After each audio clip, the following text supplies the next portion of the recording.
Welcome back. Hello, welcome. It is a beautiful Sunday morning here, and we must keep this brief for the sake of attending a service and for our listeners.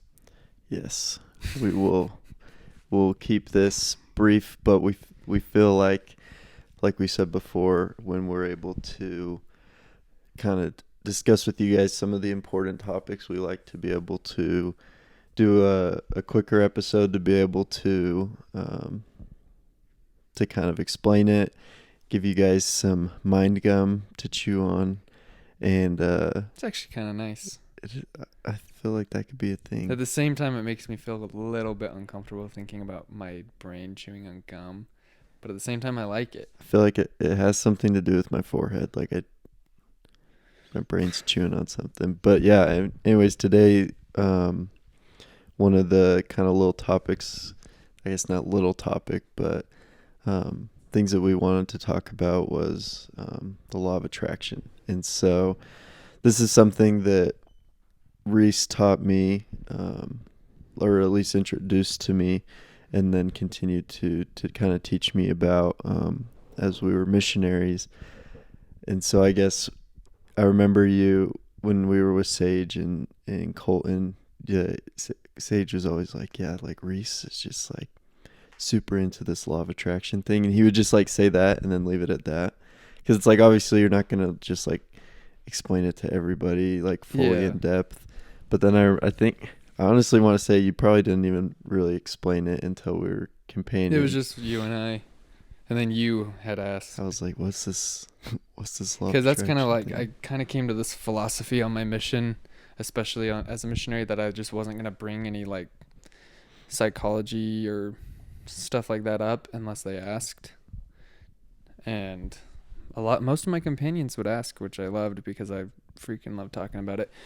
But first I'll just say, when people first hear the term law of attraction, they just start thinking of all these like weird woo-woo people where it's just like, I just think what I want and it comes into my life. It's so freaking awesome. And it's like, okay, that's not exactly what it is. And so the more I've studied into it, the one thing you have to understand before you can understand the law of attraction is that everything is energy. And energy is just a vibration.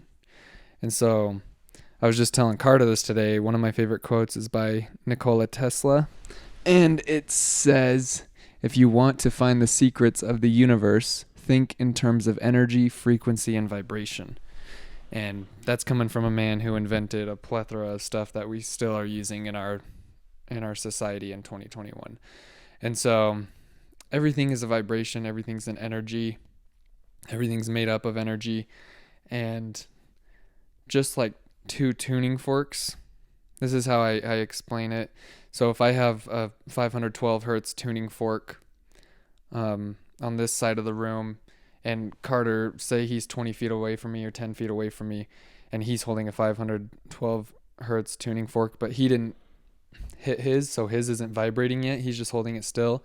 Well, if I like bang mine against the table and it starts vibrating, and then hold it, that vibration will make its way to his tuning fork and that will start vibrating. So they're attracting each other's vibration.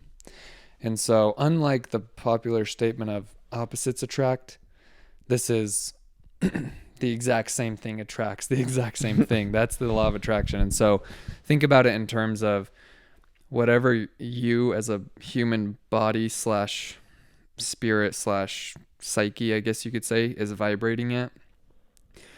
People, things, and experiences that vibrate at that same frequency are going to match with you.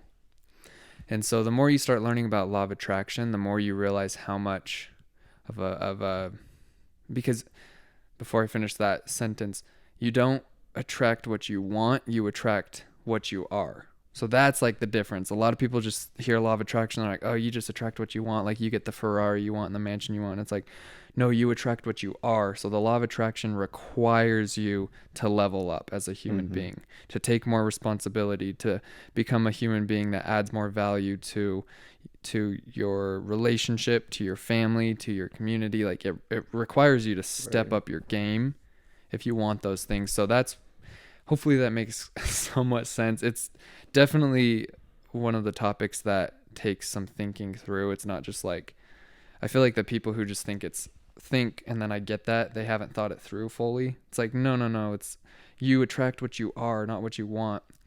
And to become the same vibration as your dream home, you're going to have to take work. Yeah, you're going to have to level up as a human being a lot. You're not just going to think the thought. All of a sudden win the lottery. I mean, There's some stories like that, but it's like, I don't think that's necessarily what it's intended for. I think like as we've discussed it and experienced it, I think it's very closely intertwined, if not just I think it's just faith, like because like faith is action. Like you're increasing your faith, you're increasing, at least for me, that's kind of how I've been able to wrap my head around it a little bit, is like, you know, you have faith that something's going to happen, but that just doesn't just end with, oh, I hope that this happens, but you like try and go out there and make it happen. Like I think one of our like first experiences was with like the Book of Mormons, where we were like, dude, I have one on my shelf right there. Really? On the book on the right, not the furthest right one. That's one of the ones I wanted to bring home. Dang. Anyways, yeah. We I can't remember why we wanted to. I think we just wanted to have a cool Book of Yeah, Mormons. we just on our had these bookshelf. cool like shelves up in our apartment. Those are actually kind of nice. Like that was a nice apartment for the most part. But stupid paint. Except for the cheapo paint. But yeah, like we had like these bookshelves up high, and there was just 2 of them, and they were just, or I guess there was 4, but they were just barren, and we wanted them to be full of something. So we thought it'd be cool to collect as many copies of the Book of Mormon as in as many languages as possible. And so we were like, we're gonna get that, we're gonna attract that into our life. And it was like it wasn't like Book of Mormon just like started floating like into our lives. Like we made an effort to start looking for them, or like asking people for them. And so like that's where like his faith can be like associated with action and stuff like that. And so it was kind of like, for me in my brain, I was like, oh, okay, like if you want something, like you start putting a concerted effort into it and you start looking for it. And because you're sending those out, like the scripture that you talked a lot about, you're gonna have to remind me, but it's in Alma, but it's where like that which you send out shall return unto you again. And that's a direct quote. It's in Alma 41, I think. I'm gonna pull it up. The very bottom. Yeah, last. But yeah, and like I've had also stories where, so there's the book called The Secret, which is the law of attraction book, and I wanted that book real bad. And one P-Day as a missionary, I was with Sage. Sage and I were in North Carolina. We were down in Smithfield, North Carolina with some elders. And we went golfing. And we did like 9 holes on this freaking nice course. It was cool. But then we were going to go back to the apartment. But then Sage was like, well, let's go to a Goodwill and look at the books. Because we would always go to the thrift stores and look at the books. And so Elder Ferguson looked up the closest Goodwill, and it was pretty far, but they were the Spanish elders. Their area was humongous. It was kind of far, not like super far, maybe 20 minutes, but kind of out of the way. And we were like, maybe let's not go. And then like split second right before we were actually going to go back to their apartment, we were like, no, actually, yeah, let's just go. And so we went to that Goodwill, and then I walked back to the books, and I saw The Secret, brand new copy, $3. And I was like, what? And so I had like called my mom that day. I was like, holy crap. Like my mom introduced the law of attraction to me more. Then I started thinking about The Secret, and then boom. And it's like, so it's almost as if there's something out there that can kind of direct your decisions. But then like you said, your eyes are open to it and you're actually looking for it. So I'm not going to get into that, but that would be your reticular activating system inside your brain, which allows it's like the filter. It's like it's at the base of your brain. So when information's coming in to your brain, it filters stuff, and if it deems it important or not important, and what it deems important, you notice. And so you can play Is around it with like the that. same thing like when you get a new car, you start to see it Yeah, everywhere? Okay. exactly. So it's like, yeah, like, it's like, look out for red cars. Like if I plant that into your mind, I'm like, okay, on your drive to work today, notice as many red cars as you can, red or maroon. You're gonna start seeing them like everywhere, and you're gonna be like, dang, has there always been this many? So it's like it's that's like the easiest way to understand how the reticular activating system works. But yeah, this scripture is in Alma chapter 41, verse 15, and the way I read this chapter, I read it religiously, talking about resurrection and whatnot, but I also read it really philosophically, which I believe those two things bleed together. But last verse says, "For that which ye do send out shall return unto you again, and be restored. Therefore the word restoration more fully condemneth the sinner, and justifieth him not at all." So it's like when you really start looking into that verse, it starts to, I've tried to unpack this verse a lot, and I haven't articulated my thoughts too well yet, but Maybe that's what your first essay can be on. yeah, it should be. Just this verse, you can unpack this verse so much, but it's like, the word restoration more fully condemneth the sinner, and justifieth him not at all. So it's like the way I can tell how you're doing as a human being is I just have to look at who you hang out around, if anyone, the things you have, the things you watch, and the experiences you're having. So I can look at somebody, they can have a really messy house, they can have really crummy friends who don't give a crap about them. They can have experiences of constant shame and depression and things like that, and I can tell that they're resonating back to vibration at a lower frequency. Yeah. And if they were to raise that frequency, they would outgrow those friends. They would meet new friends. And they would, because of those new friends, they would begin to start feeling more support, and like they add value to people's lives, and shame would go down.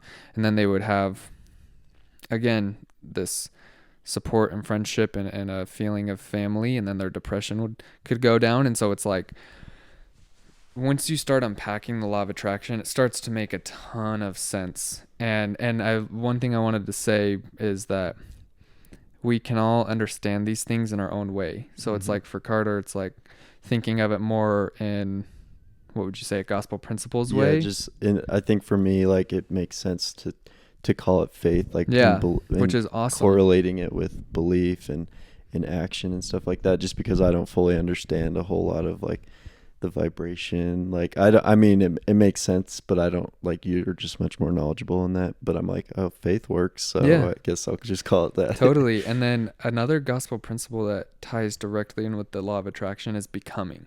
So we always talk about becoming. The gospel's here to help you become something better, and that's exactly what the law of attraction is. It's all intertwined. It's just, you have to become better because you're attracting what you are, not what you want.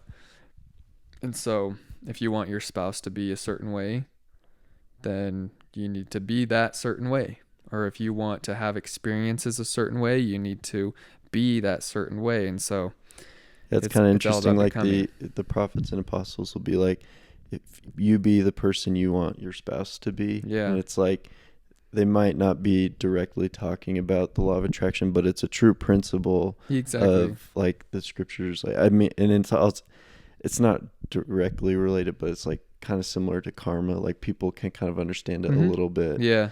In the senses of karma. And it's just like, it's a true principle. And however you get to that point is like, that's okay. But like, the point of the law of attraction is trying to help you level up, help you, kind of push yourself to start thinking about and noticing and pushing towards some of your goals and stuff like that, to be able to do it. But like, for me, it's been so interesting to, like, as I become more aware of like people's vibrations, like, it's almost like immediately I can tell, like, not that I can like figure out where their level is at, but like you can tell when someone is a low vibration person. Like especially lower to you. Yeah, and you can tell when they're higher to you. You're just like, oh my gosh, this guy's amazing, or you're like, this guy, like something is off. Like it's like when I first met President Drew Bay, I was like, dang, this guy is like on a whole nother level. Yeah, but it's like, I don't know if it's that way for you, but like it totally is. Yeah, it almost like kind of helps me gauge, like, I don't, like, especially with like kids my age, like if it's like, okay, this is someone that would be helpful and influential in my life, or if it's somebody that maybe I, because you become the people that you spend the most time around. So for me, it's been a really good tool for that, being able to kind of gauge who I want to be in my life and stuff like that, just because you can kind of tell by like the things you're talking about, like what they do, who they hang out with, things they talk about, and things like that. Yeah. So to wrap up, you, like Carter's implying, you can call it whatever you want. It's like how a lot of people don't want to call God, so they would prefer to call it, the universe. It's like, okay, same difference. Like if you don't want to call it law of attraction, if that's too weird for you, then call it becoming a better person so I can have better things, whatever you want to call it. It's like, it's the same thing. It's just the way the world works. And that's one other thing I wanted to point out was the law of attraction is always working in your life. Always, 100%. It's like gravity. Gravity's always working. The law of attraction's always working. You're always sending out a vibration, and those vibrations are always returning to you. It's not something that only works if you think about it. It's been working your whole entire life. It's been working since Adam and Eve. It's been working. It just works. It's just like gravity. So it's not some new idea that humans invented that we discovered. It just works. And so it really is just, which is why we want you guys to figure out how to use it in a positive way, because if you are, because it is always happening, you got to figure out how to use it in your favor. So it's like, if it's already happening and you might not be having the experiences you want, then become aware of it. Because I'm glad you articulated it that way, because once you become aware that it's working, then it's like, oh, cool. Now I can use this for the betterment of my life and not let it just take me down. And so we'll definitely dive deeper into this topic in the future. There's a lot to unpack. Yeah, it's like just in that one verse, Alma 41, verse 15, that verse, I've read it over and over and over for 3 years now. And I haven't even got to I've barely scratched the surface of what it's talking about. It's such a deep verse that you can unpack. It's such a deep principle that you can unpack. So we'll definitely get into vibration and becoming a better person and the law of attraction a lot more in the future. For sure. Well, thank you for listening to our quick little introduction to the law of attraction. We're excited to continue to talk about it because it's been something that's definitely changed our lives for the better. But until next time, we'll see you later, A&L Nation.